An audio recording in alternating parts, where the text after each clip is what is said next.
নমস্কার, আপনারা দেখছেন কাকদ্বীপ টিভি।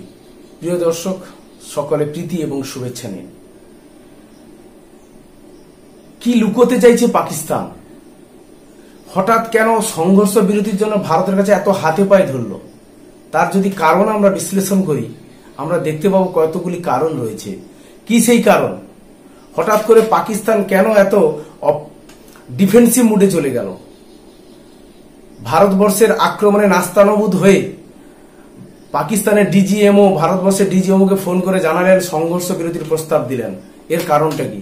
আমরা যদি অনুসন্ধান করে দেখি, একটি কারণ খুব গুরুত্বপূর্ণ, পাকিস্তান তথা বিশ্ব লুকিয়ে রেখেছে, কিন্তু সেটা ছড়িয়ে পড়েছে। পাকিস্তানের পরমাণু অস্ত্র ভান্ডারে ভারতবর্ষের ব্রহ্মস মিসাইল আঘাত এনেছে। কোথায় সেটা? পাঞ্জাব প্রদেশের সারগোদা শহরের কাছে কিরানা পাহাড়ে। মনে করা হয় পাকিস্তানের এই কিরানা পাহাড়ে পাকিস্তান তার পরমাণু কার্যক্রম এবং তার লুকোনো গোপন সুড়ঙ্গ বা বাংকারে পরমাণু বোমাগুলি লুকিয়ে রেখেছিল। ভারতবর্ষের কাছে সেটা অজানা ছিল না। ভারতবর্ষের ব্রহ্মস মিসাইল কিন্তু সেখানে আঘাত করেছে। যেই পরমাণু কেন্দ্রগুলি নিরাপত্তা দায়িত্বে ছিল চীন, সেখানে কিন্তু তাদের সকল বাধা টপকে ব্রহ্মস মিসাইল সফলভাবে আঘাত হেনেছে এবং পারমাণবিক বোমাগুলি ধ্বংস হয়ে গেছে। যার কারণে তেজস্ক্রিয়তা ছড়িয়ে পড়ার কারণে এই কিরানা পাহাড়ের পাশাপাশি যে সারগোদা শহর রয়েছে, কিরানা পাহাড় থেকে 100 কিলোমিটারের মধ্যে সকল জনমানসকে পাকিস্তান সরিয়ে নিয়ে গেছে অন্যত্র। এবং দুটি বিমান, একটি মিশরীয় বিমান, একটি আমেরিকার বিমান খুব দ্রুত পাকিস্তানে চলে এসে কিরানা পাহাড়ে এসে তারা জরিপ করছে, আকাশে চক্কর কেটে জরিপ করছে যে বাতাসের তেজস্ক্রিয়তার পরিমাণ কত। এবং আমরা যদি একটা জিনিস দেখি, এই তেজস্ক্রিয়তা কমানোর জন্য বোরন ব্যবহৃত হয়। এই মিশরীয় একটি বিমান বোরন নিয়ে এসে ছিটিয়ে দেওয়া হচ্ছে, যাতে পারমাণবিক যে তেজস্ক্রিয়তা ছড়িয়ে পড়ছে সেটা কমে যায়। যে ঘটনা ঘটেছিল জাপানে সুনামির পরে ফুকুশিমা দাইচি যে পরমাণু কেন্দ্র, সেখানেও কিন্তু একই রকম তেজস্ক্রিয়তা চলছিল।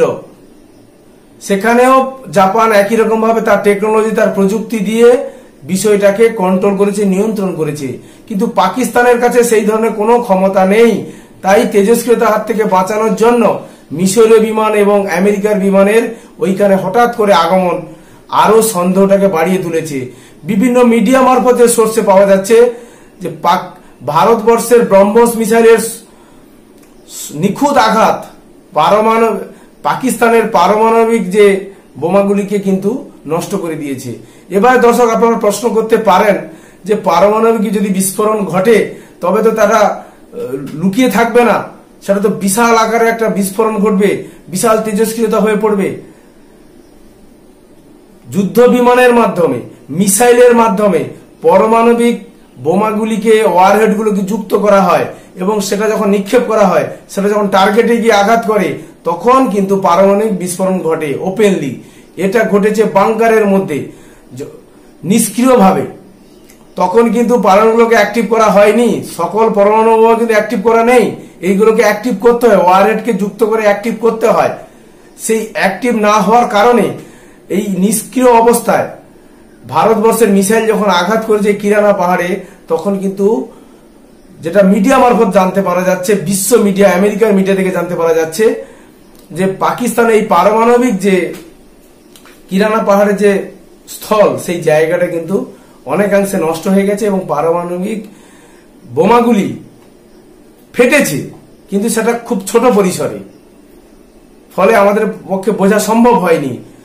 পাকিস্তান কিন্তু জোর তৎপরতার সঙ্গে, মার্কিন যুক্তরাষ্ট্র জোর তৎপরতার সঙ্গে এই বিষয়গুলি চেপে গিয়ে তারা নিজেরা বোরন ছিটিয়ে কিভাবে এই তেজস্ক্রিয়তা কমানো যায় সেটা কিন্তু তারা পরীক্ষা করে দেখছেন।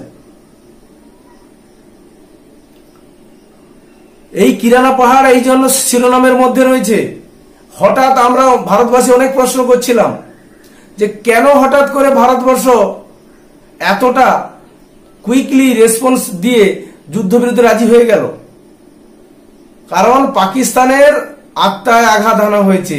তাদের যে হুমকি দেখায় ভারতবর্ষকে, পারমাণবিক বোমার হুমকি, সেই পারমাণবিক বোমার যেখানে সংরক্ষিত রাখা হয়েছে সেখানে আঘাত করা হয়েছে। অতএব পাকিস্তান তড়িঘড়ি করে পায়ে ধরার মতো অবস্থায় তারা কিন্তু সংঘর্ষ বিরতিতে গিয়েছে। শুধু মুখ রক্ষার তাগিদে তারা গোলা ছুটেছে। কোথায় না, জম্মু কাশ্মীর, পাঞ্জাব, এইসব জায়গায় যেখানে সাধারণ ক্যাজুয়ালিটি হয়েছে, সাধারণ গ্রামবাসী এবং সিভিলিয়ানদের লক্ষ্য করে, তাদের বাড়িঘর লক্ষ্য করে আক্রমণ চালানো হয়েছে মুখ রক্ষার তাগিদে, কিছু ক্ষয়ক্ষতি দেখানোর জন্য। দেখো, আমরা ভারত যেমন আমাদের ক্ষতি করেছে, আমরাও ভারতবর্ষের ক্ষতি করেছি, কিন্তু ভারতবর্ষ যে কোথায় আঘাত এনেছে সেটা কিন্তু তারা আর বিশ্বকে জানাচ্ছে না। এই কিরানা পাহাড়ে আক্রমণ চালিয়েছে, যে পাহাড়ে পরমাণু কার্যক্রম রয়েছে, পরমাণু বোমাগুলি সুরক্ষিত রাখা ছিল, সেই পরমাণু বোমাগুলো আজকে নিষ্ক্রিয় হয়ে গেছে। বিস্ফোরণ হয়ে পাকিস্তান নিজেই আজ সমস্যার সম্মুখীন হয়েছে। কি করে তেজস্ক্রিয়তা কমাবে? আজকের একটা পারমাণবিক বোমা তৈরি করতে বিপুল অর্থের প্রয়োজন হয়। তাদের আজকের এই পারমাণবিক বোমাগুলি এই সাধারণ একটি যুদ্ধে ভারতবর্ষ যেভাবে প্রত্যাঘাত করেছে তাতে তারা নষ্ট হয়ে গেছে। তার কারণেই কিন্তু আজকে সংঘর্ষ বিরতি হয়েছে, এছাড়া অন্য কোনো কারণ নয়। আজকের এইটুকু পর্যন্ত দর্শক। জয় হিন্দ, বন্দে মাতরম। ধন্যবাদ।